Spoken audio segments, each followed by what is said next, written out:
You all assume I'm mad at Sara Duterte. I'm not. But I do resent her because she is the very reason her father is in the ICC. Let me explain. Lest we forget that after PRRD, the mayor of Davao City is Sara Duterte. She's actually part of the problem that put him in the ICC. We can't deny that involvement. She truly is part of that problem. If anything, she is the reason why he's still there to this day. She is partly the reason why, or not really partly, but hugely responsible for why he's there and not here with us. And that's what I do not want to support. I do not want to support a wannabe like Sara Duterte. I don't want her to make us all believe that if she is going to be president, we're gonna enjoy the golden years of having another Rodrigo Duterte. Because she's never going to be that. Let me remind all of you that Sara Duterte caused PRRD's demise in the ICC. Why? She didn't behave. She insulted the very people that was supposed to help her. Sino ba namang tanga na tutulong pa kung iniinsulto mo sila? Diba? Let me remind you that kaya ka nga tumakbo as vice president, kahit ginusto namin na maging presidente ka, kasi ayaw mong i-inherit ang legacy ng tatay mo. Tapos ngayon, gagamit-gamitin mo. Gagamit-gamitin mo para sa sympathy vote. Because wala ka naman talagang amba, girl. So, what law have you created? How many lives have you changed because you did something? Huwag mong angkinin, Diyos mio, ang trabaho na ginawa ng tatay mo. Ang blood, sweat, and tears and political leverage that your father has built for years as a public servant. Hindi yan pwedeng i-inherit mo lang, girl. Tapos ngayon, magagalit kayo sa akin, thinking na, pinersonal kita at siniraan kita. No. I just hate the fact that people don't seem to understand that dahil nga sa'yo, nasa ICC si PRRD, hindi dahil kay Marcos, hindi dahil kay Romualdez. Kasi sino ba namang tanga? Natutulungan ka pa, ang bastos-bastos mo. Sige nga, iti-threaten mong papatay, 'di ba? Iinsultuhin mo, gagawa-gawa ka ng istorya, gagaguhin mo, madadamay kaming mga Pilipino, tas gusto mo tutulungan ka para protektahan si PRRD kasi yun dapat ang trabaho mo, Inday. Yun dapat ang trabaho mo, na protektahan si PRRD kasi alam mo na mangyayari talaga to lahat. Pero yun nga, ang hindi alam ng mga Pilipino, ginawa mo to lahat kasi gustong-gusto mo talaga na nasa ICC siya para magamit mo pa siya.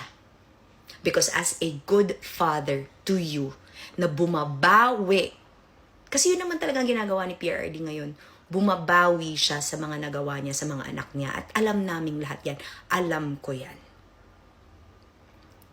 That's why I will never support you as president, because I really will not support a wannabe Rodrigo Duterte.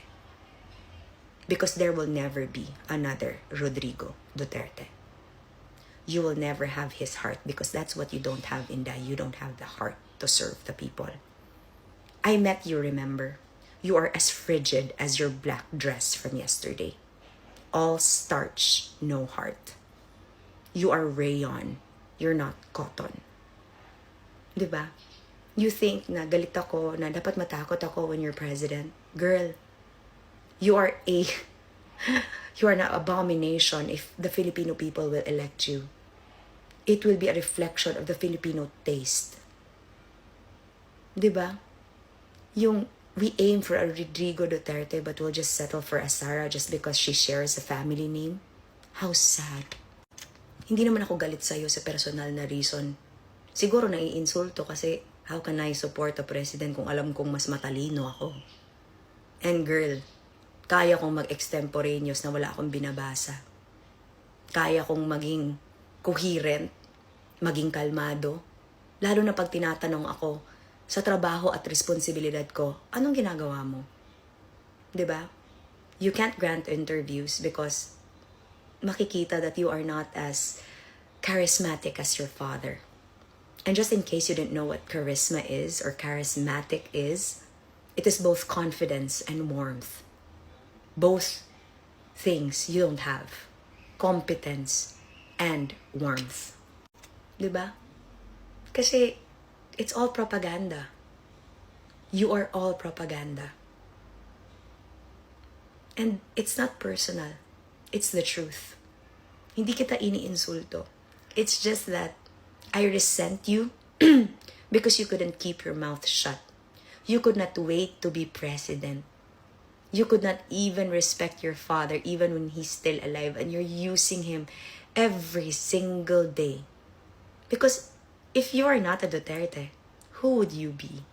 You wouldn't even be an exemplary public servant to begin with. Hindi ka nga naging better mayor than your father. Not even close. Not even an eighth of an inch. So you expect me to support you? I would stand with your father, and I still do. Reading his statement broke my heart. Because the only person to blame for him being stuck there is you. That's why I resent you. That's why I will never support you. And there's so many of us who truly love him that feel the same way. Ayaw lang namin makipag-away kasi hindi naman yan ang karma mo, Sarah. Iba ang karma mo. Because if there is one thing I know about your father, makagabak to. And karma, she waits. If you're so confident that you're gonna win as president, good for you. Keep that.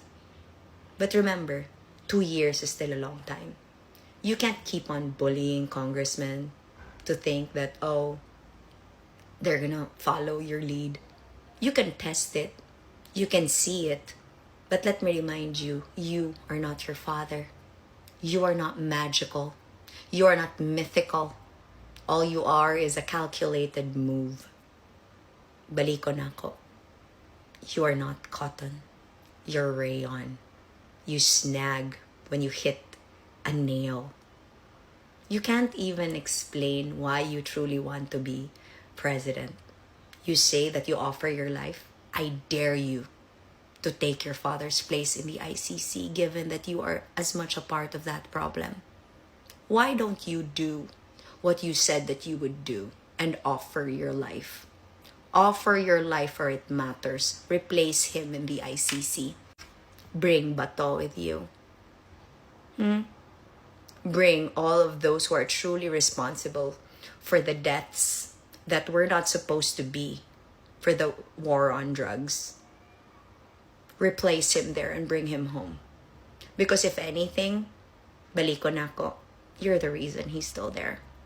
You are the reason. You need to be held accountable for that too.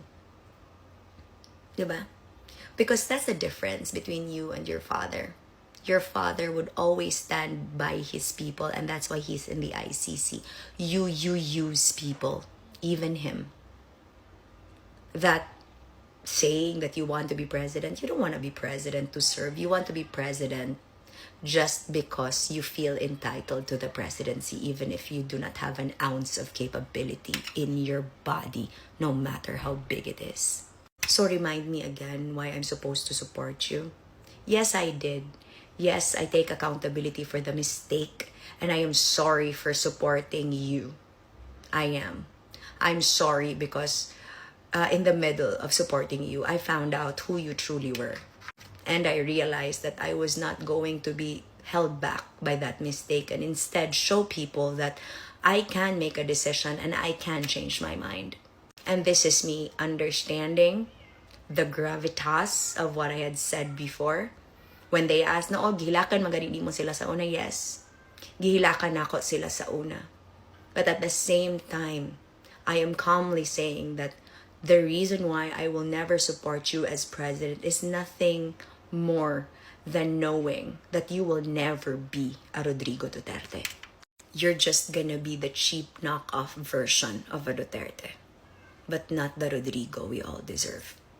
We deserve better than you. So that's why I'm gonna choose somebody who isn't you. And I'm entitled to that. Ingat!